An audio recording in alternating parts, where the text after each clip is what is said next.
Eu estou pronto para começar. Bom dia.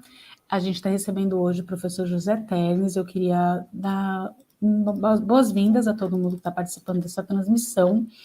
Meu nome é Raquel Donegai, eu vou começar com a minha audiodescrição.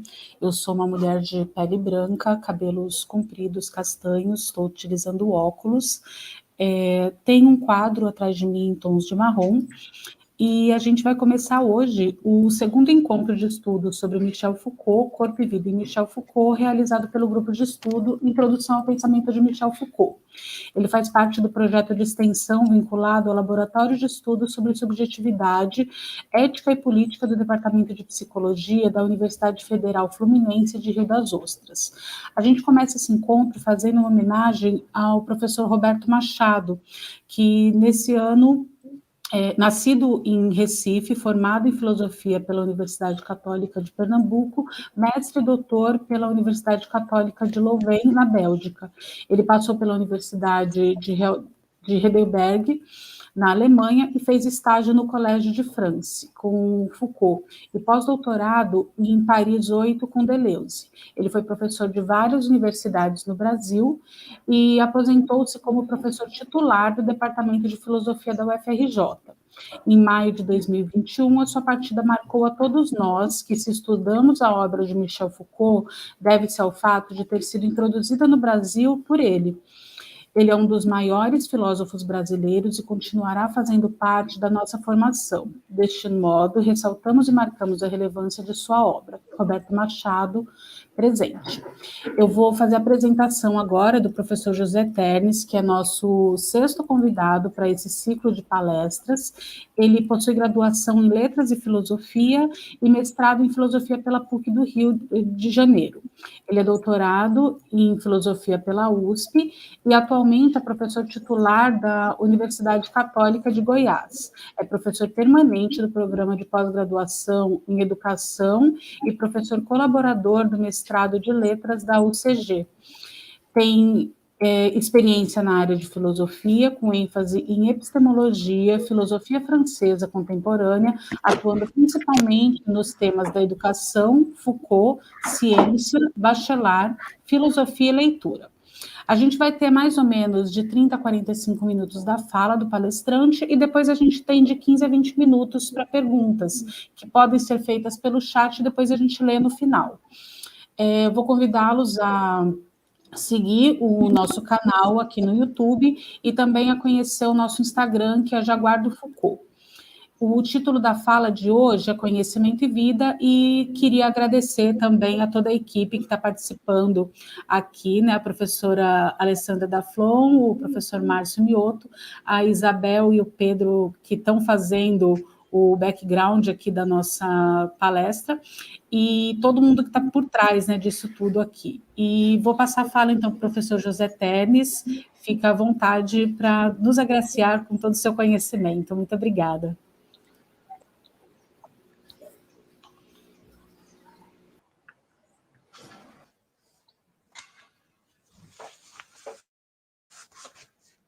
Eu vou começar aqui, cortou a fala. Eu gostaria apenas acrescentar um detalhe na apresentação. Eu sou também professor aposentado da Universidade Federal de Goiás e continuo orientando alunos no programa de pós-graduação dessa universidade.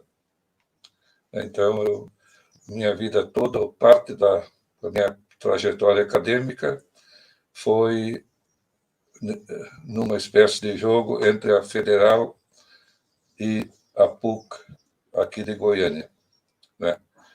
E, bom, mas a filosofia é a mesma. O meu texto tem um título provisório. Tenho dificuldade de colocar títulos. Quem tinha facilidade para isso era Michel Foucault, né? Mas vamos lá.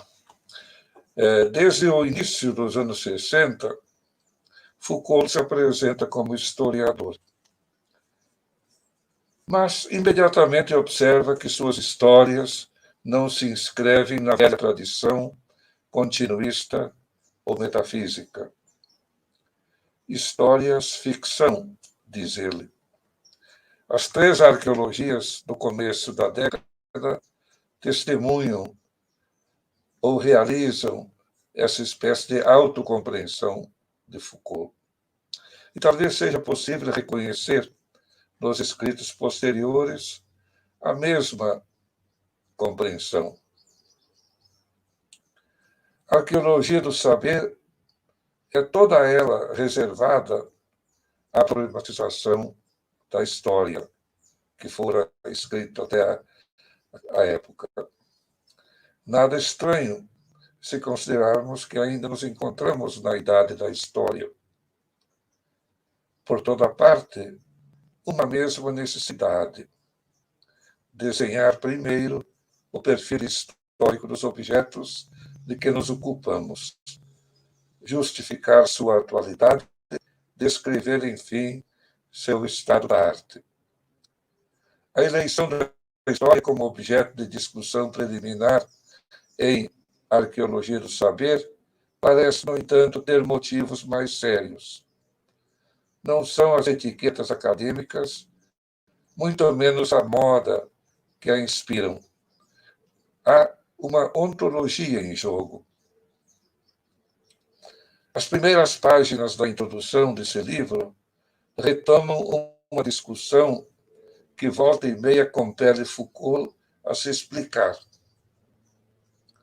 Fora preciso muita paciência, desde as arguições professorais de Canguilhem e Lagache, à tese a ambos endereçada em 61, até o primeiro prefácio às edições Plon, em 60, bem como ao breve, mas incisivo prefácio às edições Gallimard, para mostrar que história que história da loucura é, sim, antes de tudo, uma história, mas essencialmente outra que aquelas denominadas genericamente pelo autor tradicionais. Fora preciso esforço não menos hercúleo para mostrar aos cientistas e historiadores da medicina, àqueles que frequentam esse quase infinito espaço denominado vida, que o nascimento da clínica moderna constituíra um acontecimento sem precedentes na história da civilização ocidental. E, apesar das aparentes semelhanças, pouco deve às velhas doutrinas do mal. Com Bijá, a doença mudaria de estatuto, contestando toda a tradição continuista. Mesma batalha em torno de Le Moyre-Chouos. Destacaria 2 documentos deste embate, um de Foucault, outro de Canguilhem. Resposta ao Círculo de Epistemologia, de 68, Morte do Homem ou Esgotamento do Cógito, 67.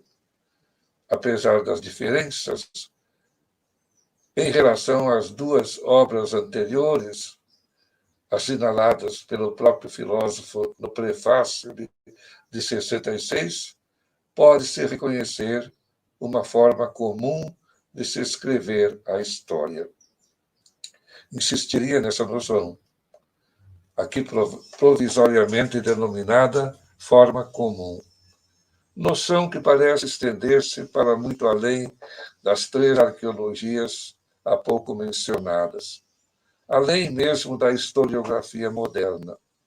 Talvez se possa reconhecê-la já nas tradicionais histórias, objeto das críticas frequentes de Foucault e de seus contemporâneos. As primeiras páginas do livro, com efeito, separam formas. Uma em vias de esgotamento, em que a atenção dos historiadores se voltava, diz Foucault, para as grandes bases imóveis e mudas que o emaranhado das narrativas tradicionais recobrira com uma camada de acontecimentos. Outra, ainda em estado nascente, nos anos 60, diz Foucault, sobre as grandes continuidades do pensamento, sobre as manifestações maciças e homogêneas de um espírito ou de uma mentalidade coletiva, sobre o dever obstinado de uma ciência que luta apaixonadamente por existir e por se aperfeiçoar desde seu começo, procura agora destacar a incidência das interrupções. Continuidade, portanto, versus descontinuidade. Mas, acima de tudo, conflito de duas filosofias: ser, dever. Impossível aqui avançar muito no debate acerca das histórias tradicionais. Basta lembrar que os escritos de Foucault lhes assinalam alguns traços comuns: o privilégio da origem, a existência de identidades ou de essências e, em consequência, a descrição incansável do mesmo. História metafísica, vez que se movia na transcendência, onde tempo e espaço comungavam com a eternidade. História somente possível nos espaços infinitos ou indefinidos da representação. Universo da razão e do silêncio do louco, universo da doença no jardim das espécies, signos, seres vivos, riquezas, tristes figuras na companhia do fidalgo de La Mancha. Nessa história, as interrupções eram proibidas e, se reconhecidas, eram sempre minimizadas, não passavam de acidentes, sem importância para a compreensão da grande ordem decidida desde sempre a priori. Com efeito, observa Foucault, a descontinuidade era o estigma da dispersão temporal que o historiador se encarregava de suprimir da história. Fora preciso aguardar o fim da idade da representação, maravilhosamente descrita no capítulo 7 de Le Mots et les Choses, para sentir novamente aquele solo silencioso e imóvel tremer sob nossos passos.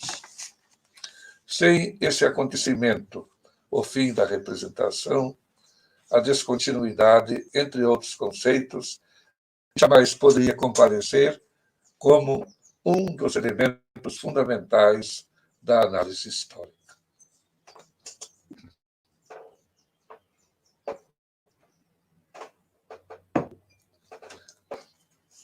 Foucault relaciona uma série de historiadores das ideias, das ciências, do pensamento, da literatura, que testemunhariam essa essencial transformação.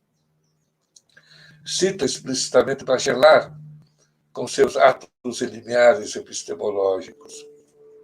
Canguilhem, com seus deslocamentos e transformações dos conceitos, ou suas escalas micro e macroscópicas da história das ciências. Menção também a Michel Serres e Marcel Guerroux. E o filósofo talvez se reconheça ele mesmo nesse elenco. Em outros momentos, confessa sua dívida a outras figuras. Declarar-se-á tributário especialmente a Blanchot, à sua reinvenção do espaço literário. Fizemos referência, no entanto, à filosofia que estaria em jogo nessa maneira outra de se escrever a história, uma ontologia outra.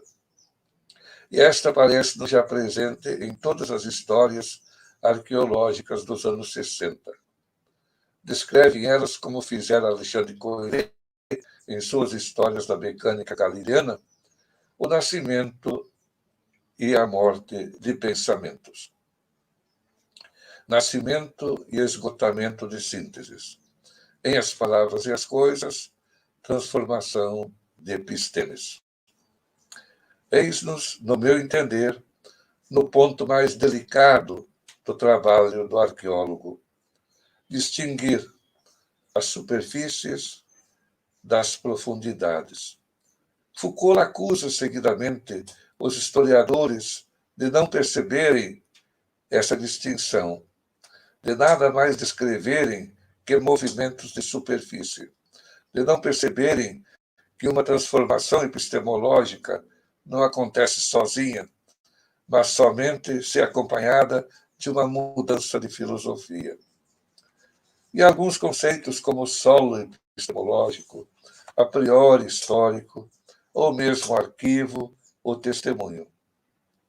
Por outro lado, a insistência demasiada na descontinuidade pode também levar a ilusões retrospectivas. Em Os Limites da Representação, encontramos elementos suficientes para ilustrar o que está em discussão aqui. Vemos, nesse capítulo 7, que a novidade de Adam Smith não reside lá onde se imagina. Que a modernidade de Lamarck, no que concerne ao conhecimento dos vivos, é insustentável. Apesar de responsável por conceitos fundamentais, como de organização e de mutação, na análise dos vivos, não toca, diz Foucault, no modo de ser de uma ordem natural. Não pretendia, ou talvez lhe fosse teoricamente proibido. Com efeito, observa Canguilhem, por exemplo, Lamarck foi conduzido à sua visão transformista do mundo a partir de problemas postos pela classificação, e, antes de tudo, em botânica, fora de toda preocupação da embriologia. Na mesma perspectiva, Querdu e Anquetil de Perron. A simples presença da palavra flexão em seus discursos não nos autoriza a denominá-los, somente por isso, modernos. Ao contrário, Schlegel e Bob continuam prisioneiros da gramática geral, adeptos do insistente pré-formacionismo da Idade Clássica. Muitas vezes, sem o saber, os seres desaparecem desde a sua estrutura visível, num espaço adequado à sua natureza. Espaço da visão clara e distinta, espaço cartesiano. O mais decisivo das histórias arqueológicas de Foucault é ter ele percebido que o esgotamento do cogito é irreversível, que o cogito moderno comunga, enfim, com o impensado. Descartes, evidentemente, comparece aqui apenas como um signo. Entra em ruína, segundo Foucault, uma maneira geral de pensamento. Estruturam-se novas formas de pensar, observáveis nos mais variados setores da cultura. Não cabe, evidentemente, perguntar acerca das escolhas de Foucault. Por que esses objetos, como loucura, doença, saberes do homem, e não outros, cujas histórias se revelariam bastante afins? Importa, acima de tudo, assinalar a grande transformação que mudou os destinos da cultura ocidental. E esta diz respeito ao retorno, ou ao nascimento do interior das coisas, a profundidade, caso aceitemos a distinção feita há pouco. Interioridade, profundidade, são palavras comuns em nossa cultura e podem constituir também obstáculos quando lemos Foucault. Prejuízos de que é preciso se livrar. É preciso se livrar da ideia de consciência, de sujeito, de homem, de natureza, de identidade, de Deus como suportes ou fundamentos. A interioridade essencial, descrita por Foucault, não vem nelas alojada à espera de uma interpretação. O espaço de análise se desloca para o pensamento ele mesmo, para a linguagem, o discurso. Gesto que apavorou muitos intelectuais à época, assinala Canguilhem em seu artigo entregue à revista Critique. Não lhe perdoavam o atrevimento de arruinar a história ocupando-se com estruturas, de trocar o autor, o sujeito, pelo ser da linguagem, de elidir os pilares fundamentais de nossa tradição e lhes opor o fato nu do isto pensa. Como aceder e descrever esse espaço outro, esses espaços outros, cuja materialidade é arredia a toda causalidade? Questão colocada, aliás, pelo próprio Foucault em As Palavras e as Coisas. De onde vem, diz ele, ou pergunta ele, de onde vem bruscamente essa mobilidade inesperada das disposições epistemológicas? E a resposta parece esclarecer pouco. Se, diz ele, para uma arqueologia do saber, essa das continuidades deve ser analisada e minuciosamente, não pode ser ela explicada, nem mesmo recolhida numa palavra única. E a confissão, logo adiante, dos limites enfrentados por Foucault. A arqueologia, essa deve percorrer o acontecimento segundo sua disposição manifesta. Vale dizer, será preciso mover-se na superfície visível do saber e cujos signos, abalos, efeitos pode-se seguir passo a passo. Citação de Foucault. A verdade solitária desse acontecimento, continua ele, por ora a tarefa paciente do arquivista. A arqueologia do saber, mesmo que contornando a promessa feita no prefácio de Le Moyne-Chose, fornece elementos valiosos para entendermos a obra do filósofo. Os espaços outros, objetos da nova história, são outros em relação ao que tradicionalmente se oferecia como trabalho a realizar. Era sempre preciso dar a conhecer a memória, as informações contidas nas mais variadas fontes, escrituras sagradas ou profanas, peças de museus, inconsciente dos homens, representações de classes, ideologias, documentos em profusão, enfim. Já assinalamos que o arqueólogo escreve outra história, a partir de um material outro inacessível, ou mesmo inexistente para o que se presta ao saber. Já demos o nome desse material, o discurso. Libere-se, no entanto, este conceito do formalismo que historicamente o envolve, dos encantos frequentes pela retórica. O signo fora, especialmente na Idade Clássica, a forma visível do funcionamento da gramática, o que remetia imediatamente a conteúdos e representações.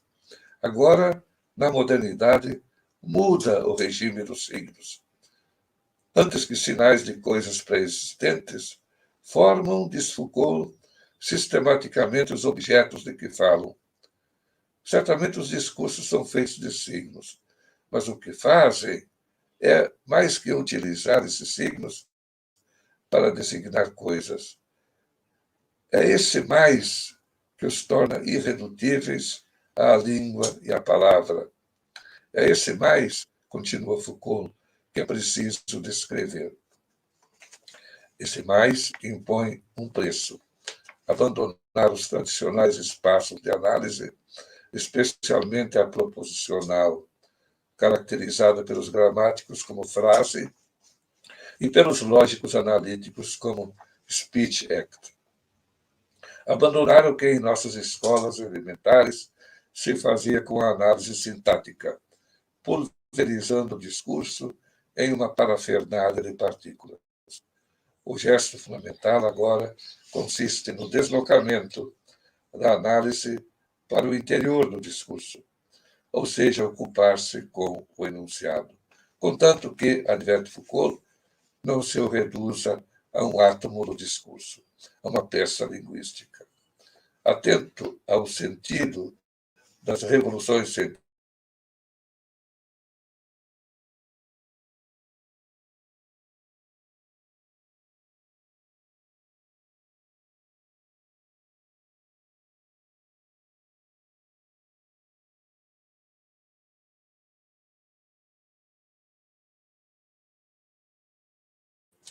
mas uma função que usa um domínio de estruturas e de unidades possíveis e que as faz aparecer com conteúdos concretos no tempo e no espaço.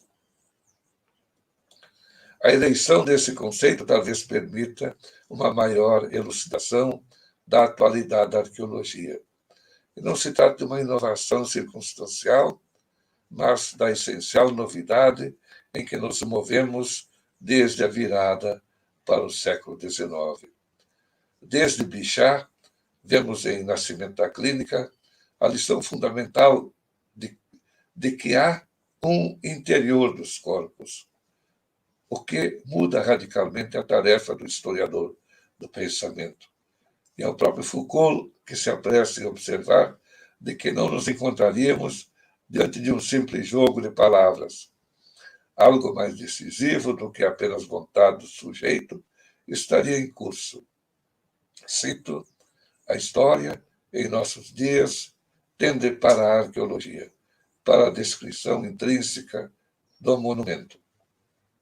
Os objetos eleitos para este encontro, em homenagem ao professor Roberto Machado, Foucault, Corpo e Vida, esclarece-se do interior dessa ontologia. Ambos, corpo e vida, são, para o filósofo historiador, invenções recentes. Durante toda a Idade Clássica, os corpos dos homens eram coisas. Seu conhecimento se resolvia no interior da mecânica. Como todos os entes da natureza, obedeciam às leis gerais do movimento. A vida, por outro lado, era tematizada como qualidade secundária dos corpos, apenas um degrau na escala dos seres. O leitor da obra de Foucault reconhece facilmente essa história, ou essas histórias feitas de interrupções. E a descontinuidade mais visível, desde a história da loucura, passando pelos demais escritos arqueológicos, ocupados inicialmente com os saberes, depois pelas pesquisas políticas, os saberes-poderes, e a grande parte das histórias da sexualidade, aparece para Foucault nesse limite, longe de ser homogêneo, sempre igual, que nos separa da Idade Clássica. De certa maneira, para nos conhecermos, seria preciso primeiro interrogar o que deixamos de ser. Não é sem razão que o filósofo se demore tanto, ocupe em todas as obras centenas de páginas para nos oferecer os traços gerais de uma idade que não é mais a nossa. Que momento, enfim, é esse tão decisivo? Que momento, enfim, é esse tão decisivo nos escritos de Foucault? Trata-se, em poucas palavras, da revolução intelectual inaugurada por Galileu, continuada por Descartes e por Newton. O que fizeram esses homens de tão novo? Em que se pode reconhecer neles um valor fundamental de transformação ou de revolução para alguns? Com efeito, eles substituíram um modo de pensar por outro. Substituíram o universo físico de Aristóteles, eminentemente qualitativo, pelo universo geométrico, infinito, quantitativo, matemático. Trata-se do universo cartesiano. reduzir a substância simples. Tal universo fora possível porque feito essencialmente representação. Uma época da imagem do mundo, se expressa Heidegger numa bela conferência de 38. Aqui, na idade da representação, não nos relacionamos com coisas desse mundo. Os seres têm a sua existência reduzida a linhas fundamentais, quer geométricas, quer taxonômicas.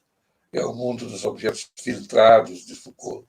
Linhas, superfícies, formas, relevos. É o mundo da estrutura visível, diz um outro historiador.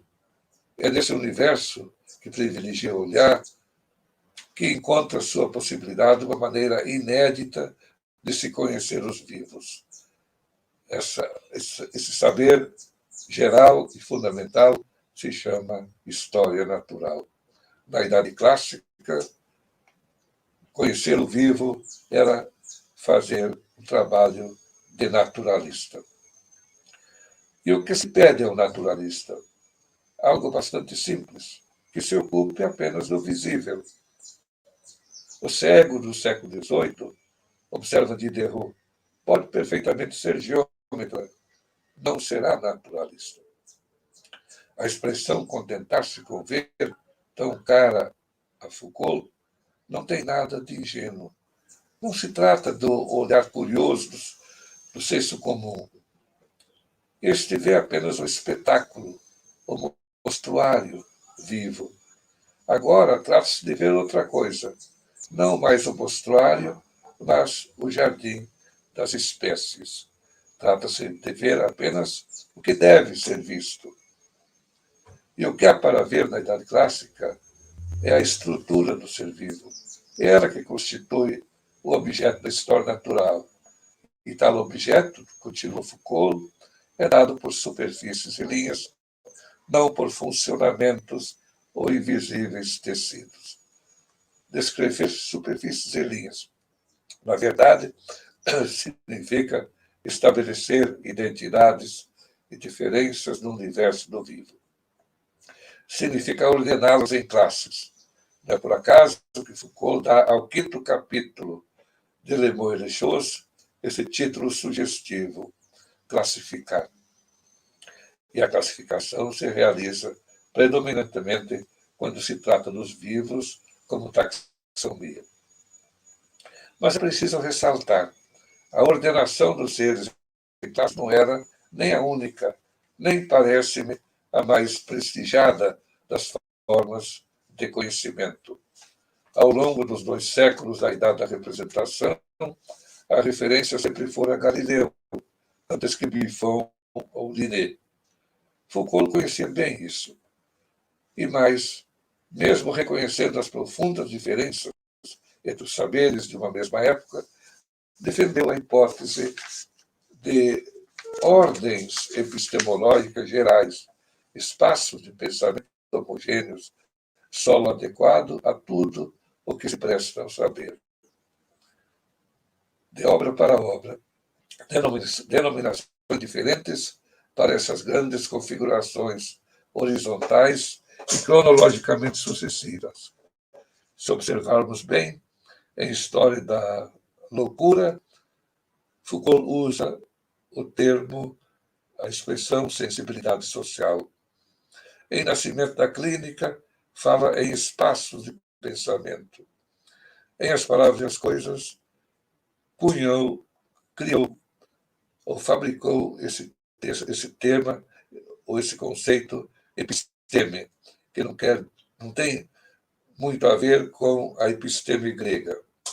E, no entanto, como lemos no prefácio de Le Mots et les Choses, anterior às palavras, às percepções e aos gestos, mais sólida, mais arcaica, menos duvidosa, sempre mais verdadeira que as teorias que eles tentam dar uma forma explícita, uma explicação exaustiva ou um fundamento filosófico, em toda a cultura, entre o uso do que se poderia chamar os códigos ordenadores e as reflexões sobre a ordem, há a experiência nua da ordem e de seus modos de ser.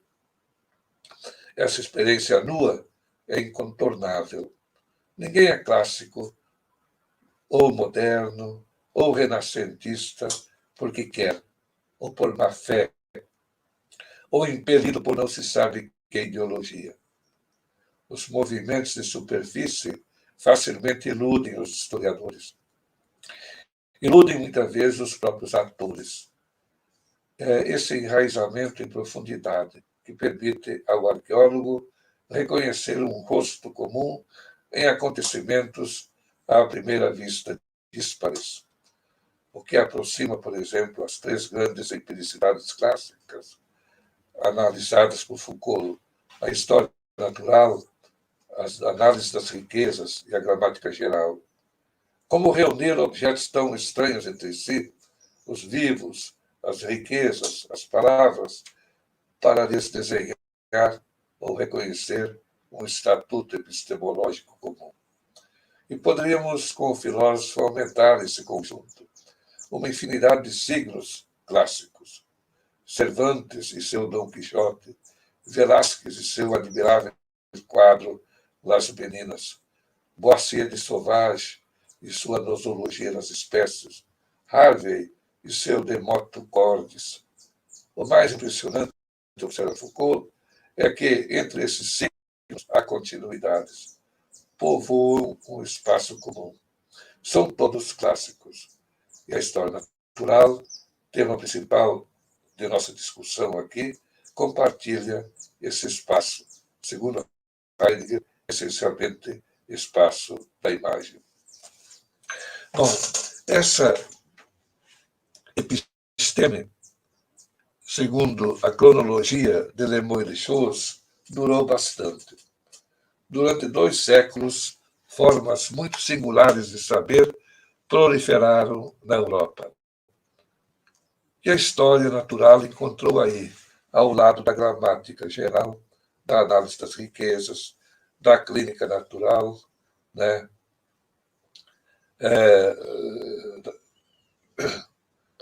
Da clínica das espécies nosológicas, o seu espaço próprio.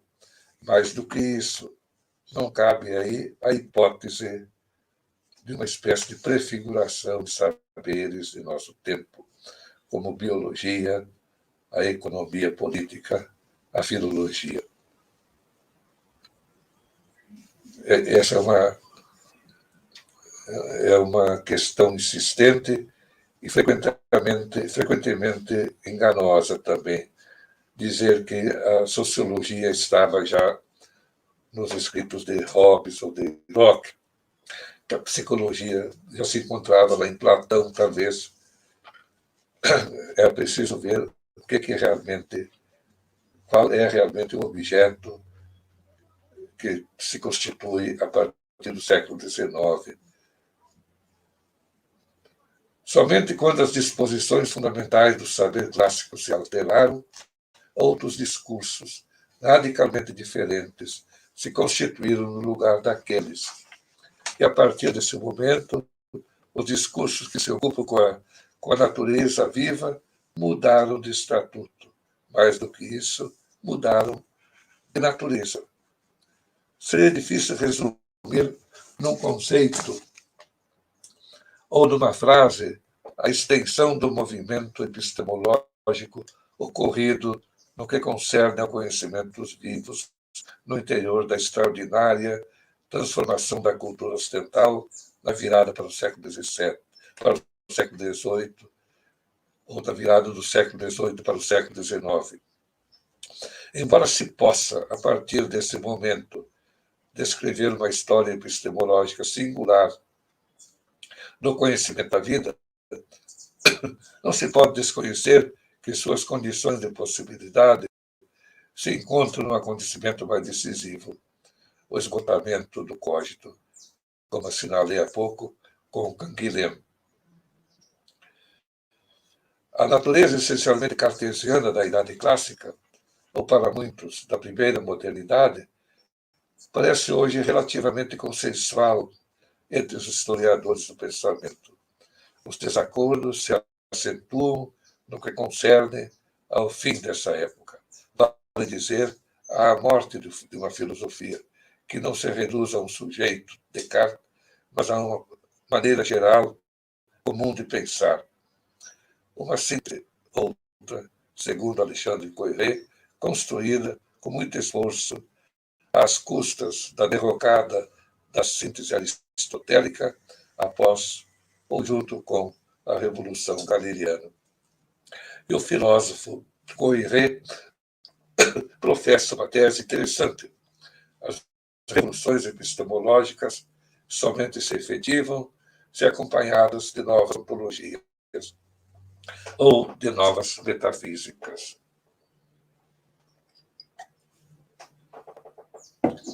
Apesar de todo aparato formal, a síntese aristotélico-tomista teria sido uma resposta à sensibilidade. E Koyré brinca, a única física verdadeiramente física fora de Aristóteles. Com ela, no entanto, não se poderia ultrapassar o limiar do mundo fechado grego e medieval. A grande ruptura galileana, antes que maquinada da vida contemplativa para a vida ativa, ou da teoria para a experiência, como se expressam, como entendem muitos historiadores, configura, acima de tudo, um recomeço de pensamento, a partir de novas bases. E estas não são bastante conhecidas.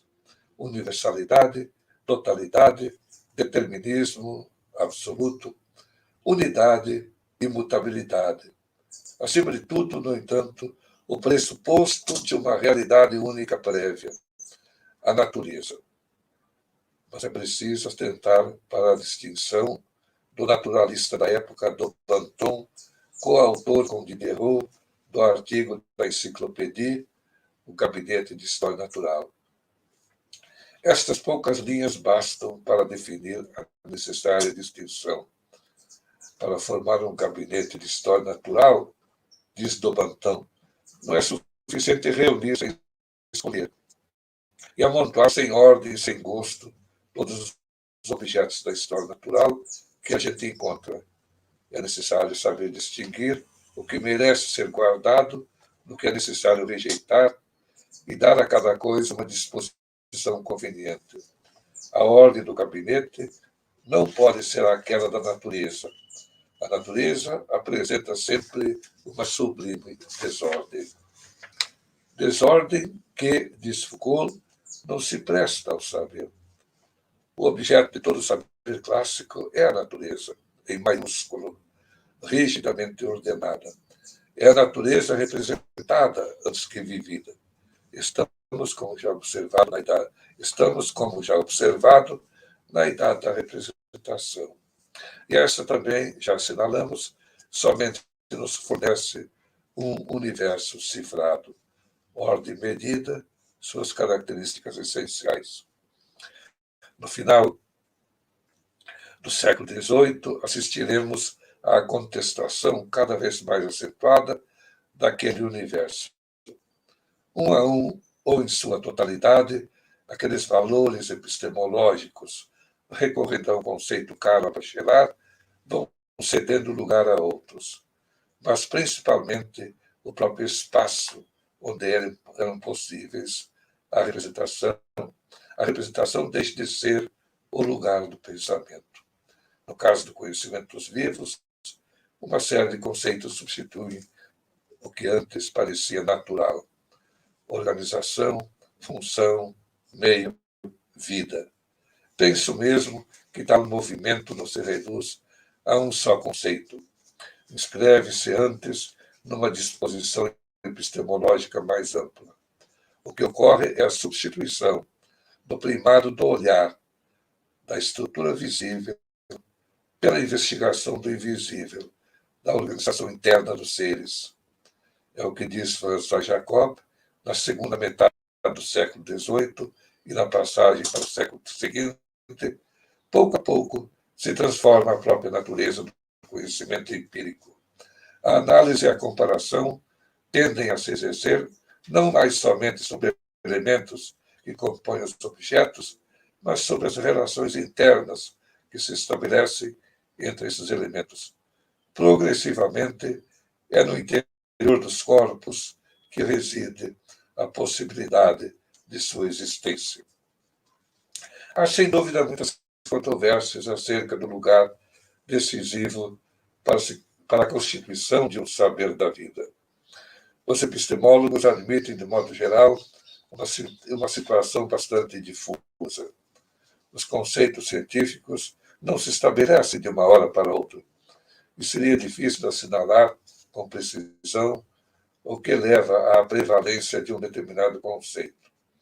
Os autores aqui utilizados descartam duas hipóteses muito frequentes na historiografia escolar, a do determinismo econômico e a das influências. A primeira reduz o nascimento das ciências a condições externas ao pensamento. Este apareceria apenas como reflexo. A segunda configuraria uma interpretação ingênua da própria história do pensamento, colocando novidade onde efetivamente ainda se estaria numa situação de continuidade. Lamarck fora, segundo Canguilhem e o próprio Foucault, o caso mais contundente de uma história da biologia equivocada. Há historiadores que o situam na origem da ciência da vida, principalmente no evolucionismo, devido a seu transformismo. Lamarck seria um precursor de Darwin. Em Le Moine des Choses, por exemplo, Foucault expõe com detalhes essa situação. Mostra como Lamarck ainda pensa como um clássico, um naturalista. Seu discurso, aparentemente novo, segue ainda as regras da história natural. Paradoxalmente, é em Cuvier que iríamos encontrar algo de radicalmente novo. Eu cito uma pequena passagem, e assim como Ricardo libertou o trabalho de seu papel de medida para fazer entrar aquém de toda troca em formas de produção, nas formas de produção, assim Cuvier libertou de sua função taxonômica a subordinação dos caracteres para fazer entrar aquém de toda classificação eventual nos diversos planos de organização dos seres. Bom, a eleição de Cuvier como figura inaugural da modernidade do conhecimento dos vivos não significa uma espécie de achado ou de enfim, do nascimento de um herói. Foucault vê nele antes uma testemunha, entre outras, de mudança de pensamento. E é fundamental ater-se a isto, em que o pensamento mudou na virada para o século, seja de que autor for. Agora, o saber dos vivos se dá a partir da profundidade do corpo, como já se sabe. Transgride-se a exigência clássica de uma ciência classificatória única da natureza. Já não se pode mais falar de um plano único da natureza que acolhe a todos os seres. Já não se pode mais falar de desculpem, como muito bem observamos em Robert Lenoble, no seu livro História da Ideia de Natureza, a partir de meados do século XVII, já não se tem uma única ideia de natureza. Né? E Foucault sintetiza isso numa passagem que eu vou ler rapidamente. Assim desaparece, diz Foucault, o projeto de uma taxonomia geral. Assim desaparece a possibilidade de desenrolar uma grande ordem natural que iria sem descontinuidade do mais simples e do mais inerte ao mais vivo e ao mais complexo. Assim desaparece a procura da ordem como solo e fundamento de uma ciência geral da natureza.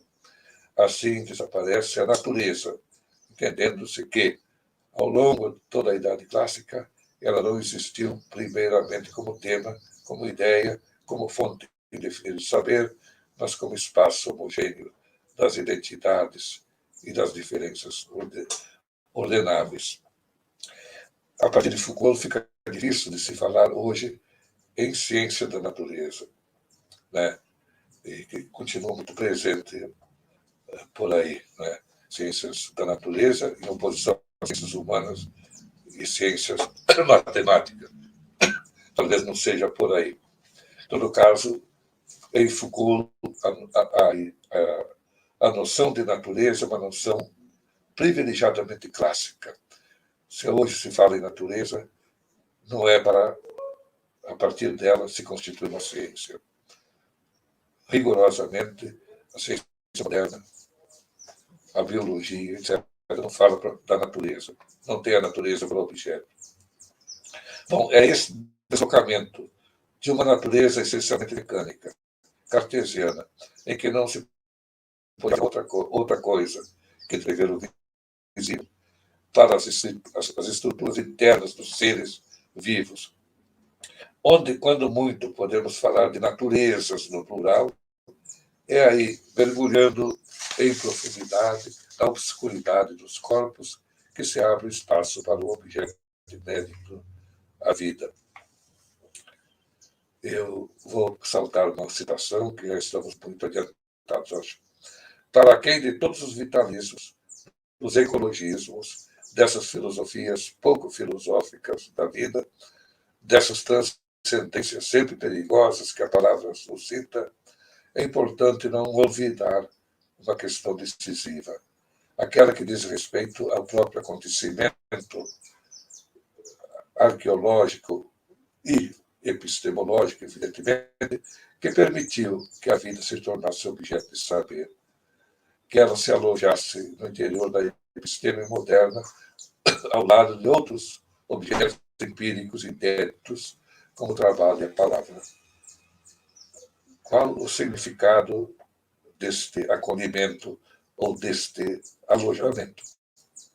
Não se trata certamente de um progresso nas técnicas de pesquisa.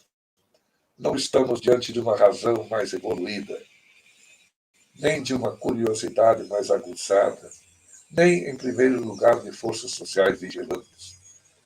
Estamos diante de uma nova forma de saber, um saber cuja natureza é outra que a da história natural.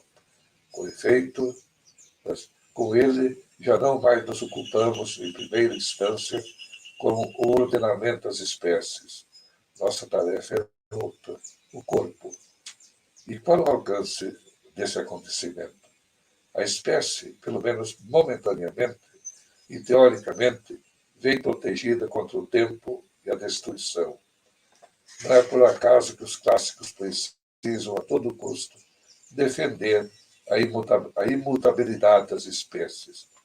Isto nada tem a ver com proibições religiosas, como encontramos frequentemente nos manuais, ou algo desse gênero. E o corpo vivo, esse oscila entre a permanência e a mudança, entre a vida e a morte, entre o ser e o não ser. Tem uma citação comprida que também vou deixar de lado. Poder-se dizer que a biologia se constitui numa nova forma de olhar, e que é este que cria, de alguma maneira, o interior do vivo, ou cria o vivo com o interior e com o seu meio. Foucault assinala duas faces, portanto, desse espaço que se abre com o fim da história natural e o nascimento da vida. Diz ele, para que vir, o ser vivo se envolve sobre si mesmo, rompe suas vizinhanças taxonômicas, se arranca ao vasto plano constringente das continuidades e se constitui um novo espaço duplo, na verdade, pois é aquele interior das coerências anatômicas e das compatibilidades fisiológicas e aquele exterior dos elementos onde ele reside, para além deles fazer, ou para deles fazer seu corpo próprio.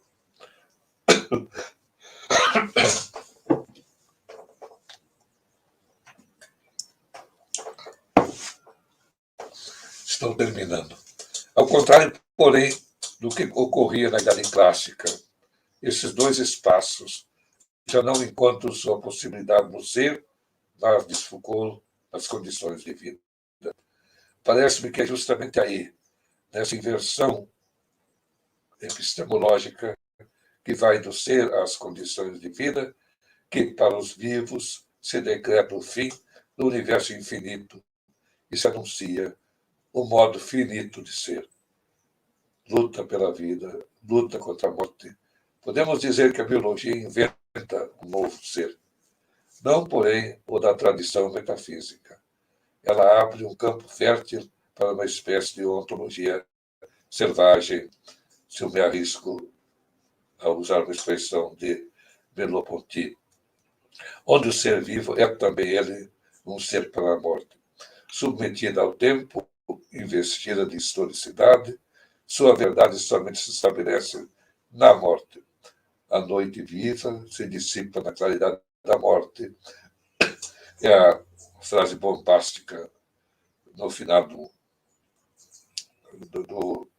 me lembro exatamente do capítulo acerca de Bichat, no Nascimento da Clínica. Né? Esta relação imperiosa com o tempo, com a história mesmo do vivo, com o que somente se dá entre o nascimento e a destruição. Essa relação com a finitude não é certamente privilégio da biologia. É o pensamento moderno, de ponta a ponta, que, pela primeira vez na história ocidental, confere ao condicionado estatuto de saber. Mas se a biologia, bem como suas vizinhas imediatas, a medicina, principalmente, assume numa expressão feliz de Lebrun, a finitude sem pudores, a filosofia teria sempre permanecido a meio caminho. Penso com Lebrun que a modernidade ainda espera dos filósofos a radicalidade própria, sem pudores, e que seus discursos anunciam tão solenemente. Penso que dá para parar por aqui. Obrigado.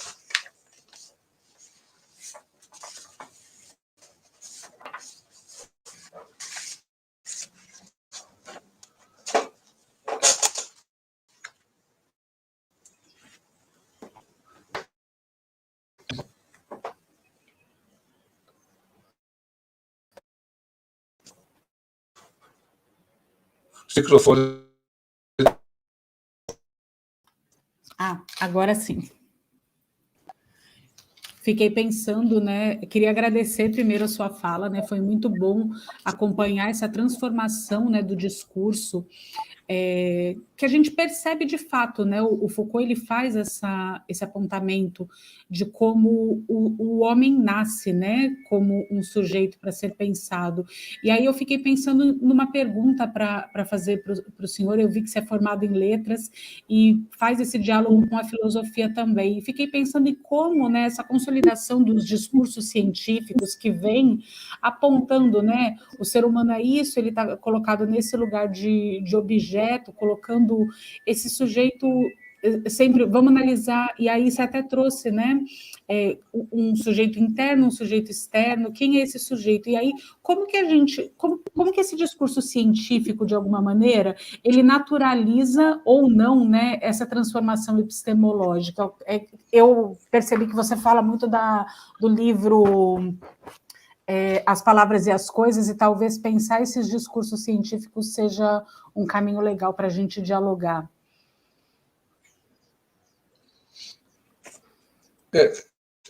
Primeiro, eu creio que Foucault, nas Palavras e as Coisas, mas também nos outros, ele não faz propriamente uma análise epistemológica, embora utilize muito a palavra, os termos.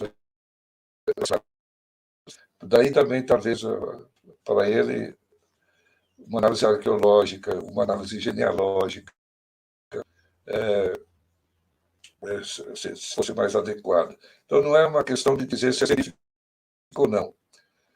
Especialmente, se leva em conta os saberes analisados. Claro que Foucault tinha muito conhecimento do que se fazia nas ciências, ele está aí na mesma tradição da epistemologia histórica, mas o campo de investigação dele talvez não suporte uma análise epistemológica, né? Eu creio que aí talvez a arqueologia, a epistemologia, ela precisa sempre se colocar, ela julga os valores epistemológicos, julga os valores, julga a ciência a partir de valores racionais, a partir de valores de verdade. Quando julga a verdade, né, faz outra coisa, ele descreve a constituição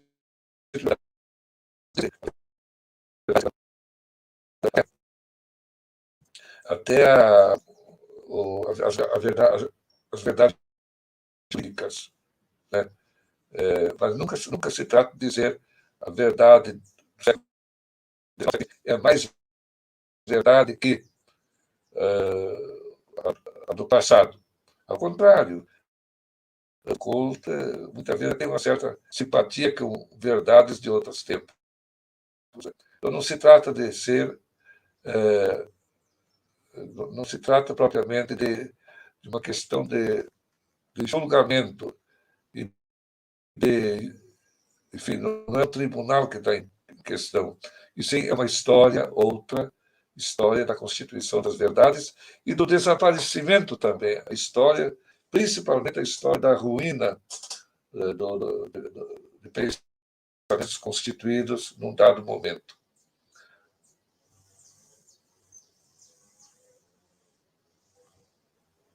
Vou colocar a próxima pergunta aqui. A gente tem a pergunta do Gunther, que diz o seguinte: professor, você poderia comentar sobre as diferenças ou semelhanças entre as considerações históricas da história epistemológica de Canguilhem e da arqueologia de Foucault sobre as ciências da vida? Uhum. Podemos esquecer que é o de Foucault.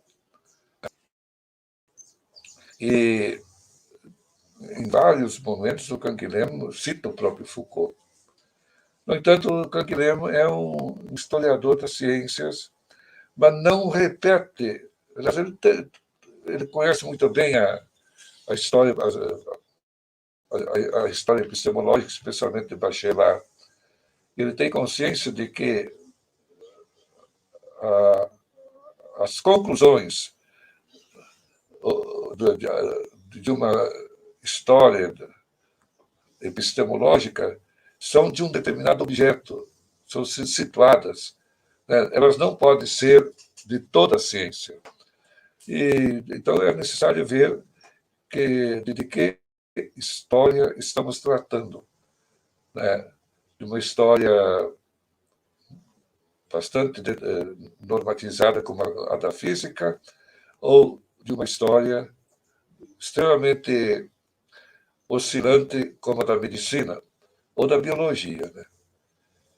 Eu acho que há muita proximidade entre Canguilhem e Foucault, né? No que concerne a história da biologia e a história de outros saberes, né? Especialmente as histórias do vivo e as histórias, por exemplo, do nascimento da clínica também, né? Mas é claro que o Canguilhem tem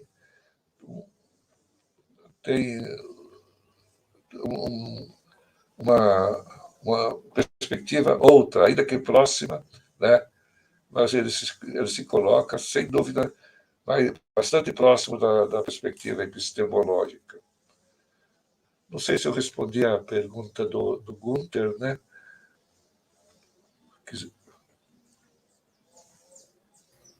Acho que foi ótimo, sim, professor.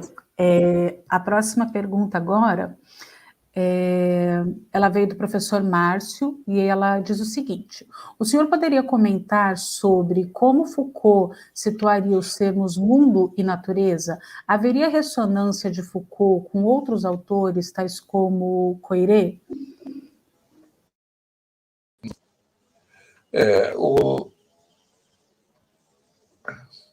Primeiro, os termos mundo, eu acho que Foucault pelo menos pelo que eu conheço, especialmente Foucault da arqueologia, ele não usa muito a palavra mundo. Ele fala em espaços de saber, espaços epistemológicos, etc. Né? Ou universo, civilização, etc. Mundo, Coiré, sim, usa, mas Coiré também fala em universo, fala em mundos, etc. Né? Do universo fechado ao universo infinito, e por aí vai. A proximidade enfim, não se sobrepõe os dois. Eles são diferentes, mas há coisas que os aproximam. Né? Uma delas que eu gosto de assinalar é essa ideia de que as transformações elas supõem uma espécie de preparo. É claro que em Coiré esse preparo é filosófico. Se você não tem uma transformação filosófica, não acontece nada de novo. Você vai continuando, embora muitas vezes com roupagens novas, técnicas, ou etc., você continua antigo. É o caso das críticas que o Coiré faz a certa ideia de modernidade. Né? Algo fundamental para Coiré é isso. Foucault tem algo parecido. A noção de episteme se constitui.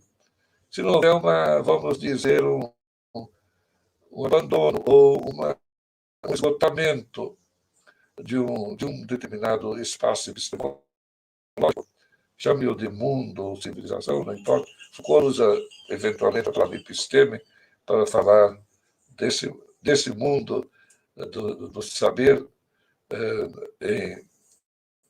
nas palavras e as coisas. Se não houver essa mudança, então, apesar de aparências, não há transformação. Daí as críticas à Lamarck, que muita gente confunde. Foucault, e aqui ele está com Canguilhem, está com outros, Foucault presta atenção exatamente esse. Em que o pensamento muda? Em que os conceitos são outros? Né? E daí Lamarck, segundo Foucault, seria profundamente clássico e não poderia jamais inspirar algo como uma teoria da evolução. Não sei se eu respondi à pergunta do Fábio, né? Do Márcio. Márcio, desculpe. Não, foi ótimo. A próxima pergunta é da Isabel. Ela pergunta se há diferença ou similaridade entre saber e conhecimento quando a gente fala de Foucault. Uhum. Eu acho que o Foucault não é muito fiel aos seus conceitos também, né? Eu vejo no Nascimento da Clínica ele se perguntando usando a palavra conhecimento, que espaço é esse onde novos conhecimentos do mal se constituem, né? Mas nas palavras e as coisas, a noção, a palavra é saber. Isso não quer dizer que conhecimento não apareça, mas conhecimento, saber, não são, não tem, não são, não há dogmáticos, não há uma forma de conhecimento única, não há um saber único.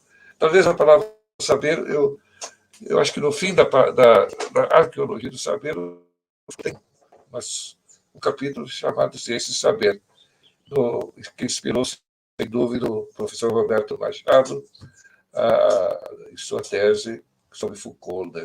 Ciência e Saber. Então, creio que não há aí que não haja algo muito preciso. Frequentemente, nós temos em Foucault a palavra saber, acho que ela se sobressai a conhecimento. Né? Talvez também para evitar um pouco certo ranço com as teorias tradicionais do conhecimento. Né? Agora, eu acho que nem conhecimento, nem ciência. Né? E sim, aí vem talvez saber. Né? Mas eu acho que a Isabel, né? eu acho que não precisa se apavorar e nem ser muito fiel também, né? Tem que realmente se transformar. Certamente, igual Foucault, por exemplo, faz realmente a biologia, mas não é. Ele faz isso muito mais como análise de saberes acerca da vida do que de ciências da vida.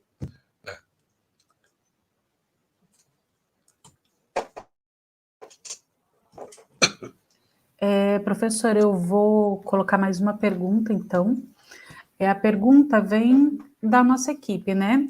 Atualmente, muitos estudos sobre Foucault circundam o termo biopolítica. Em que sentido os textos dos anos 60 contribuiriam para que as questões trabalhadas depois, tais como a da biopolítica?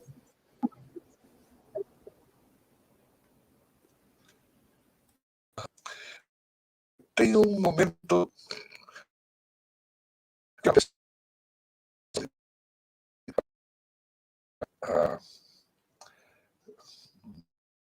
a memória está difícil, a vontade de saber, ali já eu posso me deslocar para a questão do poder, né? Nas últimas páginas, né? Mas há um outro que eu também não, não consegui reencontrar. Eu até dei para um artigo, se não me engano, de um colombiano, que recorre a esses. É uma passagem de um curso do Collège de France, onde Foucault lembra: olha, esses meus estudos de hoje, eles não podem esquecer que os, os resultados da arqueologia não são absolutamente, no meu entender, diferentes. Né? Eu penso que faria muito bem a quem se ocupa de biopolítica que se interrogasse com Foucault acerca da possibilidade do saber da vida. Né? É claro que essas coisas não são descoladas, né?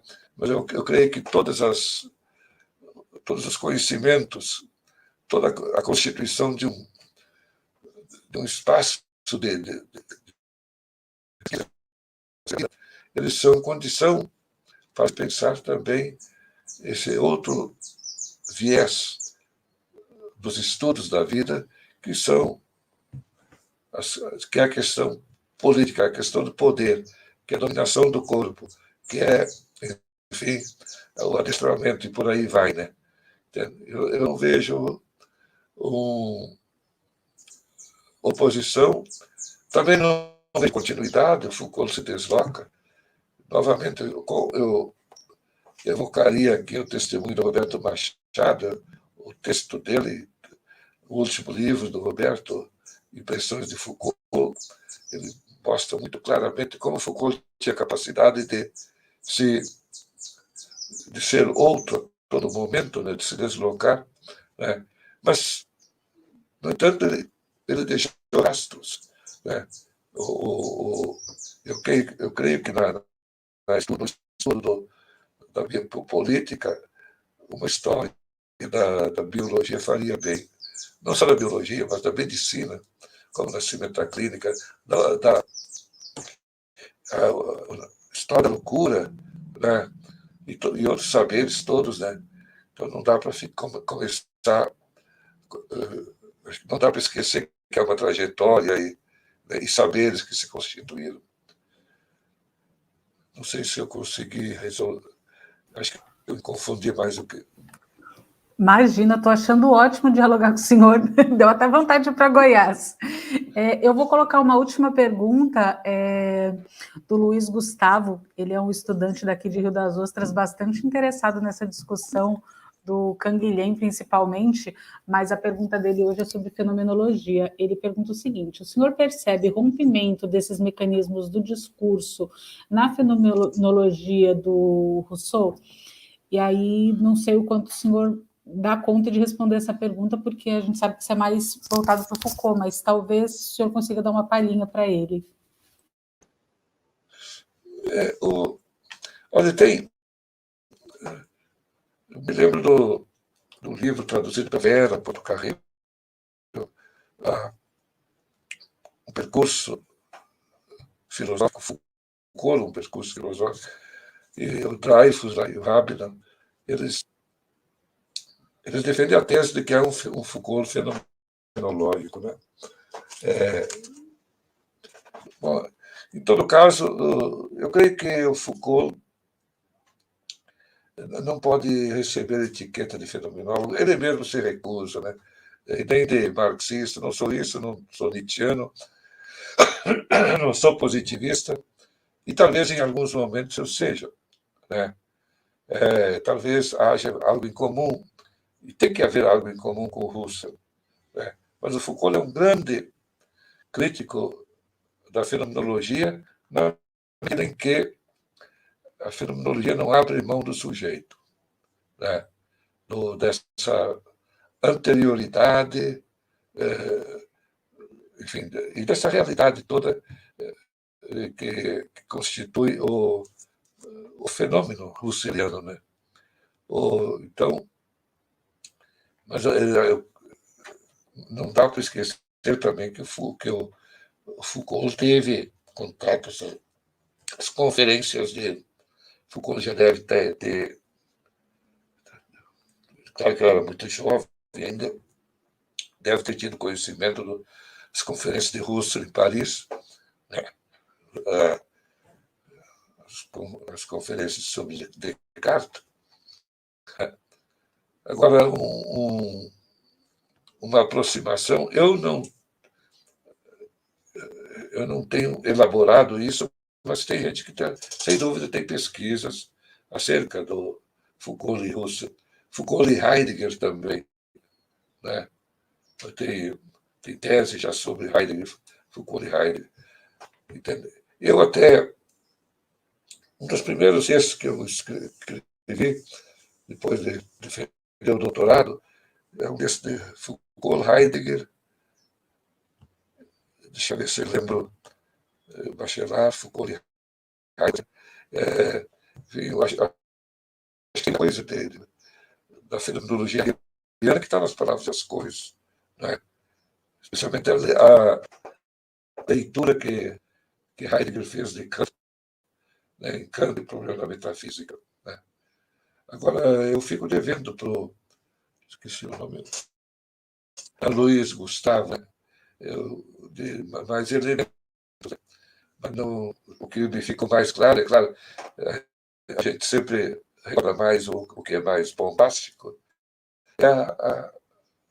A Rússia aparece também ao lado de Marx, né? E ao lado dos humanistas como um inimigo a ser combatido.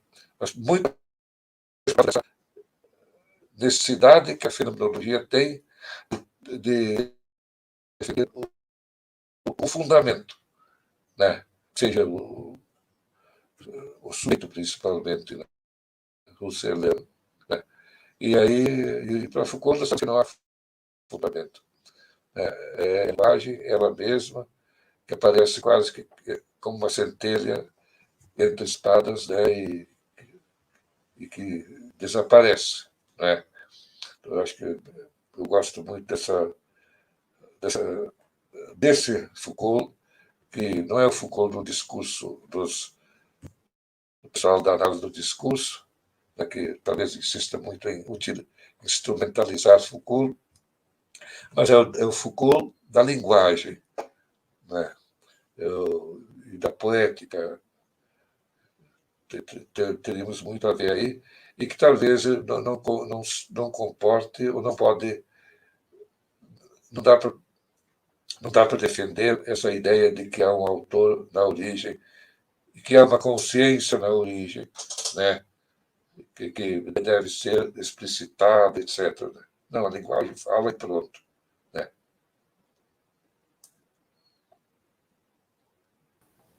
Professor, queria agradecer a sua presença aqui. Eu vou voltar a nossa equipe para a tela para eles fazerem as últimas palavras também de agradecimento.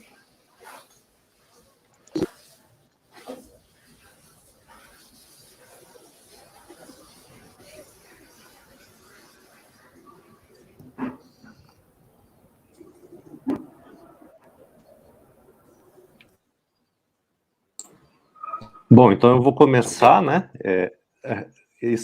Vou começar então, agradecer muito a fala do professor José Ternes, né? Muito obrigado por sua presença, né?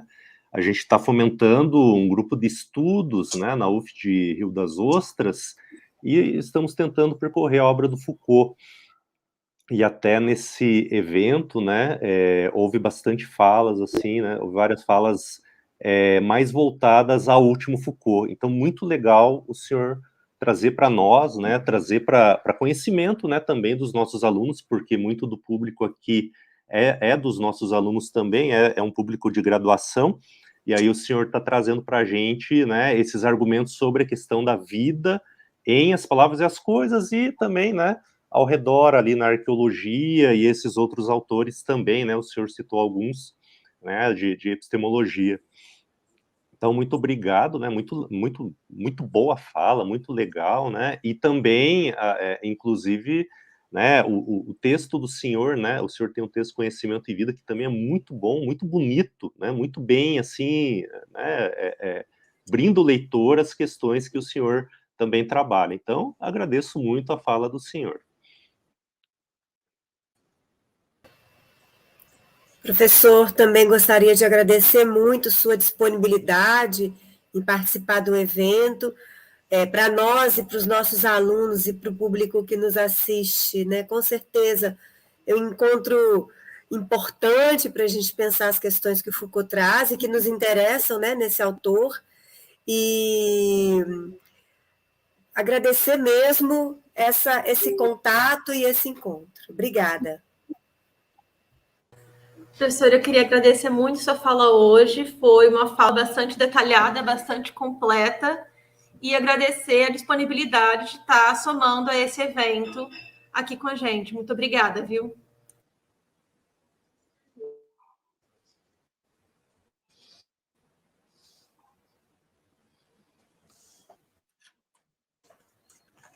Muito bem, eu fico feliz com a manifestação. Eu respondi ontem à noite para alguém, foi para eu esperar não funcionar, né? Perspectivas. Mas o eleitoral acho que é esse. De encontro, eu gostaria de ter voltado ao Rio das Ostras. Fui lá anos atrás, passar uns dias de férias, não havia psicologia, nem da Universidade Fluminense, mas a nossa pandemia nos deu viajar, então fica virtual. Quem sabe a gente se encontra uma hora, tá? Já está feito o convite aqui, professor, para o senhor vir presencialmente a Rio das Ostras. É um prazer. Eu muito Rio anos atrás, né? Fiz o mestrado na PUC também sobre bacharelado, né? Mas aí encontrei muitas colegas, especialmente as figuras que eu chamo e eu sou muito eu tenho encontros, né? E eu não sabia que havia esse grupo de resistência das ostras, né? Né? Espero que tenha um sucesso.